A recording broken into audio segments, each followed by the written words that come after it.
Kannur Mahe bypass toll പ്ലാസയിൽ യാത്രക്കാർക്ക് മർദ്ദനമേറ്റതായി പരാതി. തുടർച്ചയായി ഹോൺ അടിച്ചതിനെ ടോൾ ബൂത്ത് ജീവനക്കാർ മർദ്ദിച്ചു എന്നാണ് പരാതി.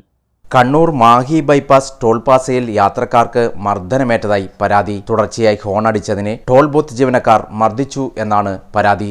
ചൊക്ലി സ്വദേശിയായ യാത്രക്കാരാണ് പോലീസിൽ പരാതി നൽകിയത്. ആദ്യം യാത്രക്കാരുടെ ഭാഗത്തു നിന്നാണ് പ്രകോപനം ഉണ്ടായതെന്ന് ജീവനക്കാരും ആരോപിക്കുന്നു. വളരെ ക്രൂരമായി മർദ്ദിക്കുന്ന CCTV ദൃശ്യങ്ങളാണ് പുറത്തു വന്നിരിക്കുന്നത്.